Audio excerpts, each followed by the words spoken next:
आशुतोष मिश्रा की रिपोर्ट दिखा देते हैं, क्योंकि धराली जाने का जो रास्ता था, जो अवरुद्ध था, वो अब खुल गया है। इतनी क्या? हाँ, भटवाली में जो राजमार्ग बह गया था, महज 40 घंटों के भीतर उसे बीआरओ की टीम ने दुरुस्त कर लिया है। अब वो रास्ता खुल गया है और इन्हीं रास्तों से अब पीछे आईटीबीपी की टीम, इसी के साथ साथ एनडीआरएफ और उन तमाम एजेंसियों का पूरा सामान, पूरा अमला अब आगे बढ़ेगा धराली के लिए, हर्षिल के लिए। दरअसल बड़ी चुनौती थी कि पूरा राष्ट्रीय राजमार्ग जो है नदी का शिकार हो गया था, उसी के साथ साथ गिर रहा था मलबा। पहाड़ को चीर करके, इस पूरे हिस्से को चीरते हुए अब जो आगे बढ़ रही हैं, ये हमारी सहयोगी अंजलि इस्टवाल, वो आगे इस रास्ते से बढ़ रही हैं। और आज तक की पहली गाड़ी इस काफिले में, चूंकि हम यहीं पर इंतजार कर रहे थे रास्ता खुलने का, हमारा सफर आगे जारी रहेगा। तो हमारी सहयोगी अंजलि इस्टवाल और नासिर खान यहाँ पर हैं। अंजलि, बहुत बहुत मुबारक हो आपको, आपने पहली बार ये रास्ता पार कर लिया।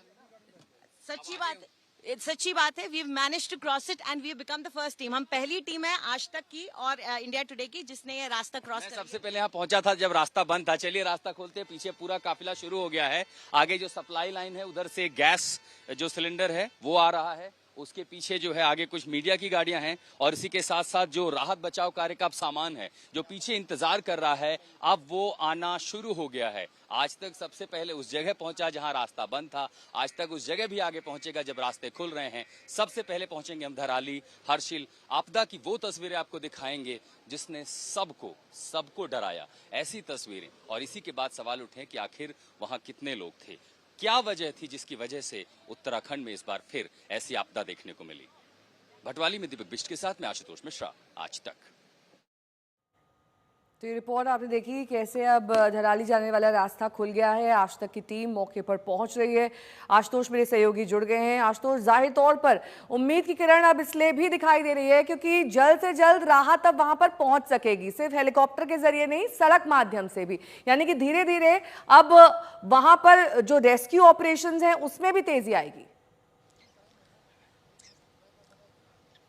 देखिए, हेलीकॉप्टर के जरिए इतने बड़े स्केल पर इसको करना बहुत मुश्किल होगा। ये केदारनाथ की आपदा के बाद आपको पता कि समय बहुत ज्यादा लग रहा था, मौसम खराब होना। सोचिए ये पूरा इतना लंबा रास्ता, 150 मीटर का स्ट्रेच खत्म हो चुका था। अब पीछे क्या है कि आईटीबीपी की गाड़ियां हैं, उसी के साथ साथ एनडीआरएफ की आगे भी गाड़ियां हैं, आर्मी की इंजीनियरिंग टीम आ रही है। अब जो पुल है, मैं उदाहरण के तौर पर अगर बताऊं कि इस पहाड़ी से लेकर के उस पहाड़ी के बीच में एक पुल है, हालांकि ये काफी दूरी ज्यादा है लेकिन 50 मीटर नीचे नदी है, और अगर वो पुल पानी के प्रवाह में बह गया, आप उसे जोड़ेंगे कैसे? उसके लिए आपको सड़क मार्ग की जरूरत होगी। जब यहाँ से जो मटेरियल है, लोहे की बड़ी बड़ी ब्रिज है, वैली ब्रिज लोहे की होती हैं, वो सब है, वो सब पीछे खड़ी इंतजार करिए। अब एक रास्ता खुल गया, जिस रास्ते पर कल तक जिस रास्ते ने हमारा रास्ता रोका था, अब इस रास्ते से बढ़ते हुए आगे जा रहे हैं। बीआरओ और ग्रेफ की जो टीम है अब ये भी हमारे साथ है। तो सर बताएं, अगले वाले ब्रिज पर वहां शुरू कर दिया आप लोगों ने काम? सर सीनियर है, पहले उनसे आप पूछ लीजिए। कितना समय लगेगा, कुछ अंदाजा बता सकते? पहले बात है सर, वहां पर भी दरअसल ऑपरेशन शुरू किया और जो मशीनें यहाँ काम कर रही थी अब वो आगे बढ़ चुकी हैं। एक रास्ता अगर ये बन जाता है तो 24 घंटे का समय मान सकते हैं, क्योंकि आर्मी की जो इंजीनियरिंग टीम है वो उसकी स्किल अलग है, वो उस वैली ब्रिज को रिस्टोर कर लेंगे। ये उम्मीद की जा सकती है कि उसके बाद सिर्फ कुछ घंटे रह जाएंगे, हम हर्षिल और धराली के बेहद नजदीक पहुंचेंगे। और जब सारा तंत्र वहां पर पहुंचेगा तब न सिर्फ आपदा की वो जो तस्वीरें वो सामने आएंगी, बल्कि जो प्राथमिकता होगी कि जगह जगह जाकर देखना वहां कितने लोग थे, कितने जीवित हो सकते हैं, उन जगहों तक भी संसाधनों से पहुंचना जहां इस समय जो लोग वहां रेस्क्यू कर रहे हैं शायद संभवतः पैरों से चलकर न जा सके। नेहा, तो उम्मीद की एक किरण हर दिन, आज मौसम भी साफ है और एक रास्ता पूरा हुआ, तो हम ये उम्मीद कर सकते हैं कि हर दिन, हर घंटे, हर कदम हम उस जगह के नजदीक पहुंच रहे हैं। ठीक है, बने रहिए हमारे साथ। इस बीच अब ऑपरेशंस में गति आएगी। जो रेस्क्यू ऑपरेशन कल मौसम और सड़क बाधित होने की वजह से धीमी गति से चल रहे थे, अब उन्हें थोड़े बड़े स्केल पर चलाया जा सकेगा क्योंकि अब वहां तक पहुंचने का रास्ता साफ हो रहा है। लगातार ये जवान लगे हुए हैं किसी तरीके से मलबा साफ करने में। हालांकि अभी